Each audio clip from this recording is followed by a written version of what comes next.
Okay. Hello and welcome, inspired podcast community. This is your new episode. My name is Caroline, and my today's guest is Lorna.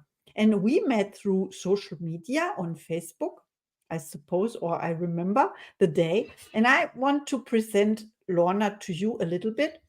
Lorna's mission in the world is supporting people in living sexually free and spiritually whole.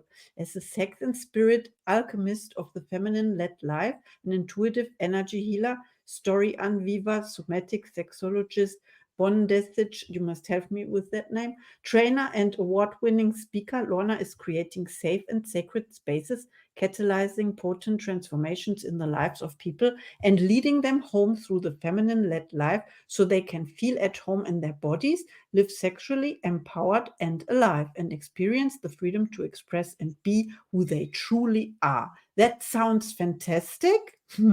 I was reading from your bio and I wanted to read more, but you can add to that, please. And Ah, yeah, say a little bit about all yourself. right. All right. Thank you, Carrie. It's so beautiful to be here, and I'm just really honored by this privilege of connecting with you and playing a role in the journey of those people who are listening to us. I have, oh, where did I go? There we go. So yeah, a lot of things like our own, what we bring forward into the world really comes from our own experience. And so for me, it's this journey that has been of the sexual journey and the spiritual journey that seem to be separate. And certainly we've been taught that they're separate or should not be connected. And yet my journey is really bringing them back together. That's what I've experienced, and that's what I bring forward in my world with no matter what modalities I'm working with. It's just how do I support people in those places where they have felt disconnected from their sexuality, a disconnection from some spirituality, and to allow them to come back into an embodied experience, as I say, sexually free and spiritually whole. Wow, I absolutely love your vision. Thank you Mm. so much. And when I think about sexuality, then I also think about creation. It's the creative process, right?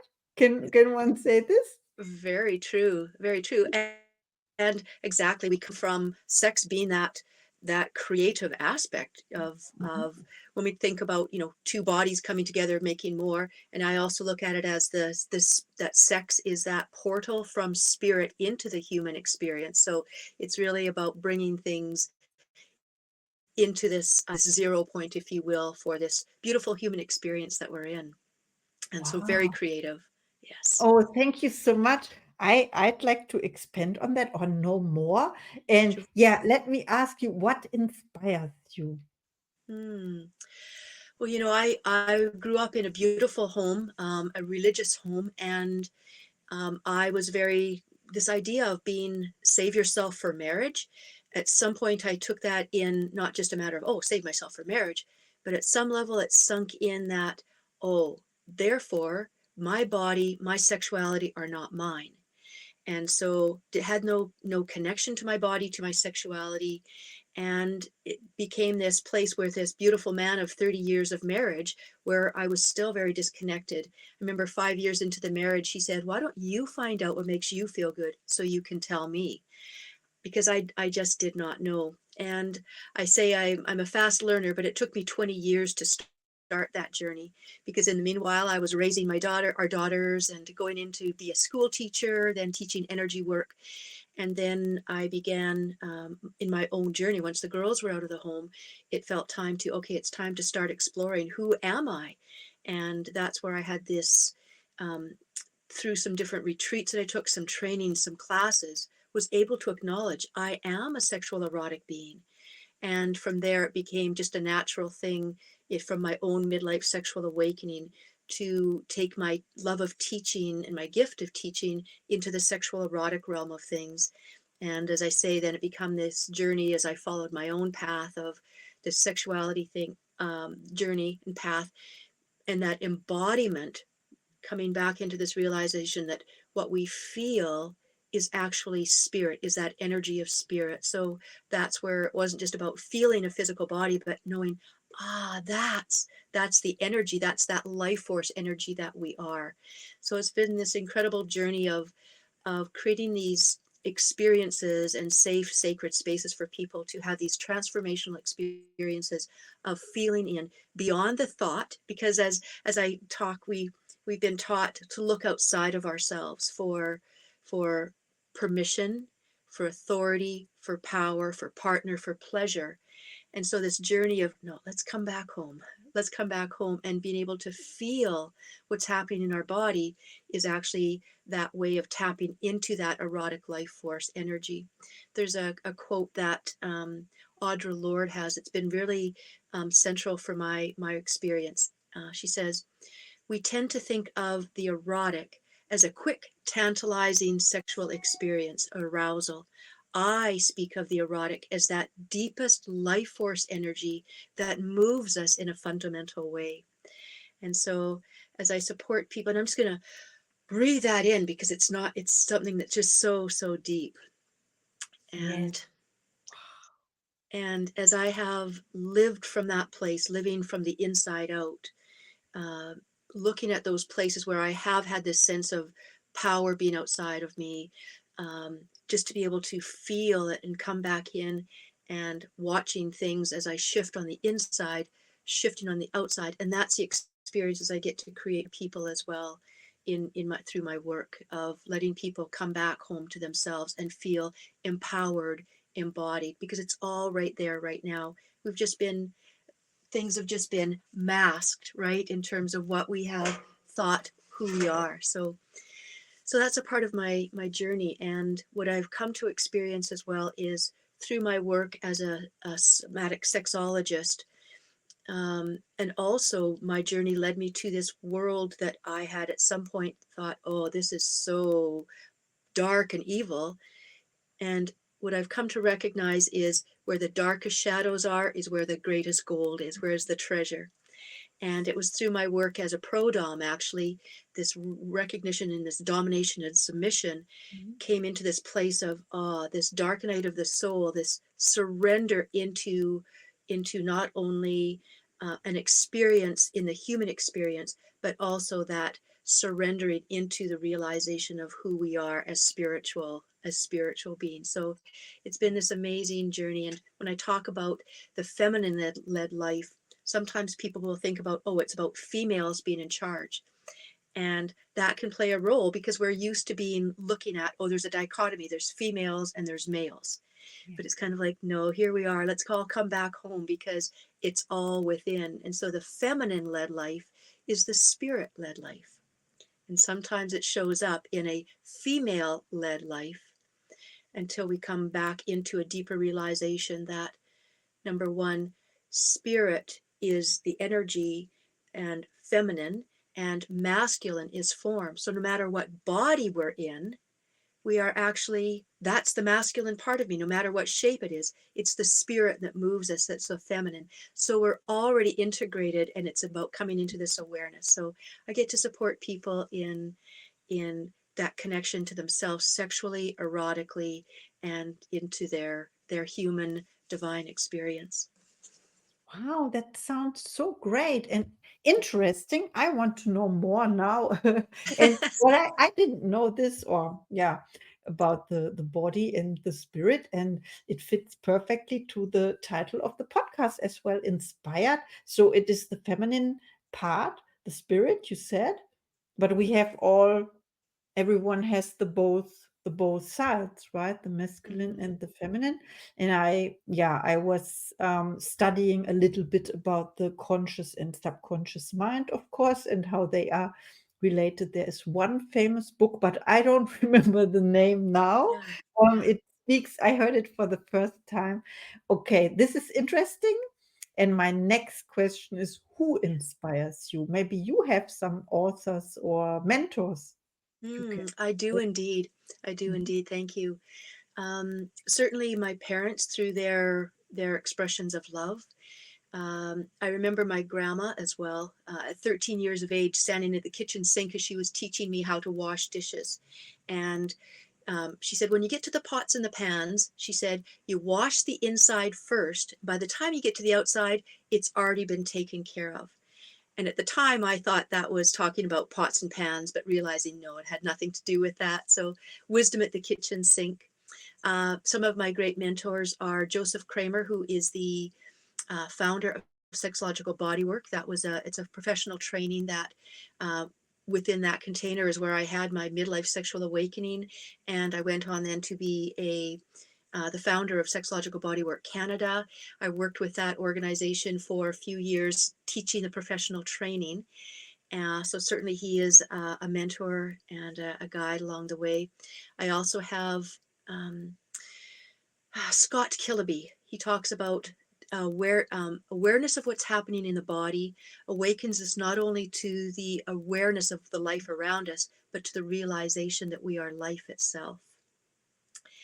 And then another great mentor is Robert Scheinfeld, and looking at, and he resonates very deeply, this aspect of story, which is certainly, from oral tradition in our world. And then in our entrepreneurial world, we talk about story, tell our story. And he says, let's go even deeper. And my experience is realizing that we are the lived story, that life is living us in that story. So the role that he has played and continues to play in my journey of appreciating the value of story and seeing how everything, and as a teacher in the school, that was one of my roles, was the writing specialist, teaching my students how to write stories, and to see how everything that has come before is perfectly in place, whether it's in a book or a movie. We see that every character, everything on that set is perfectly for the unfolding of that character and that experience of that character. So that's where I love to look at, support people in coming into moving beyond any sense of victim, to be able to celebrate what's come before, because anything that seems trauma, anything that seems wounding, anything that seems less than or limited is saying, there's the gold. Let's go in and find it and reclaim and come back home to you. Wow, thank you so much. I love that you mentioned Robert Scheinfeld. He will be indeed the next author I will study, because I'm really excited about his book, Busting Loose from the Money Game, but I didn't buy it yet because I have other, it's my excuse. I have other books to, Yes, you can have a lot of books, very but I true. love it. Yeah, but he came it only like it was in January. It was not far ago or long ago when he crossed my path, and I have to study this book. Absolutely. And the other thing you said, what was it at the end you said? Because there was something I wanted to add. You said, oh, I will know it. I will know it. I uh, will watch the replay, and sure. then I Yeah. have so many questions Yeah. about what you said. Wow. Mm. Yes, that the deeper meaning, the awareness, or what you said, awareness is not about the surroundings as well, because we think about it, oh, I become aware of something, but it's deep inside.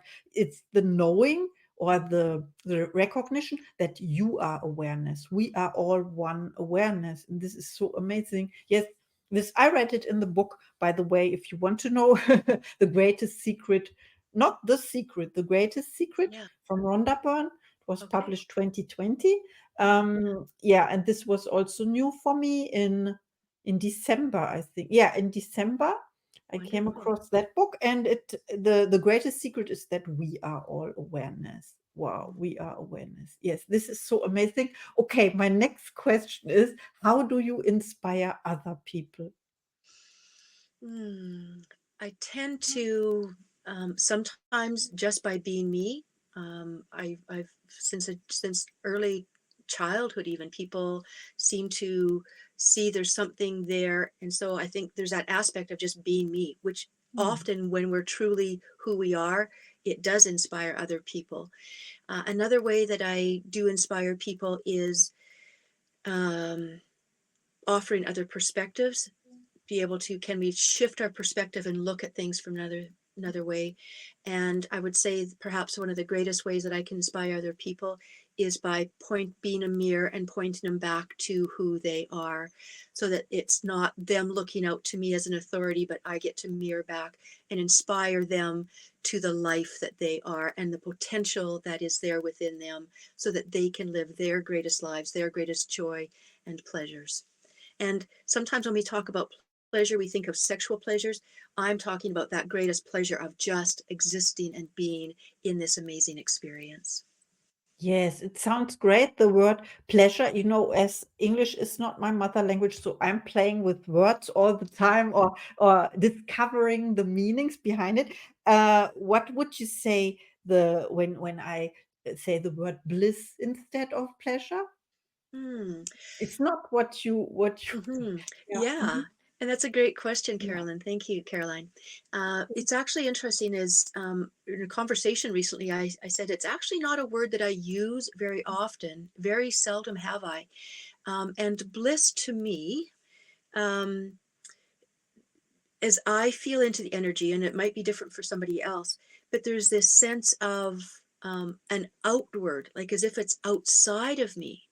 Mhm. And when I can feel into the energy of it, um, Yeah.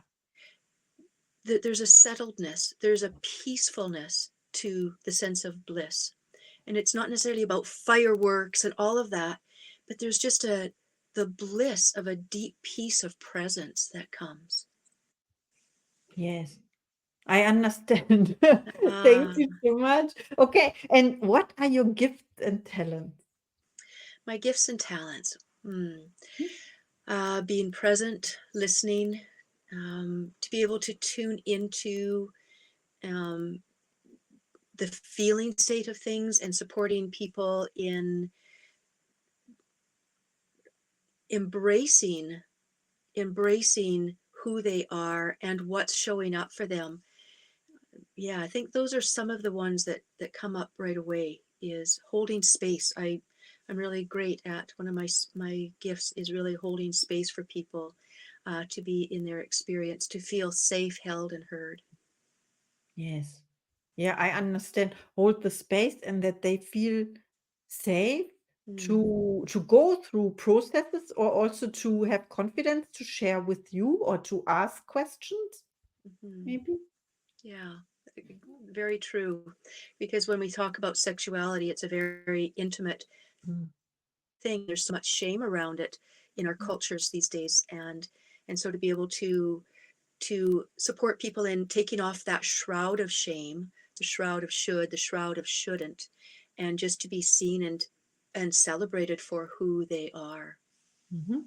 When I think of the word shame, uh, yeah, I have to mention it now because it came by intuition. That in the Bible, in the paradise or so, I can only translate from Yes. German the Yep. Bible, but when they recognize they are naked, then there's the shame and they want to cover Right. themselves. Do you think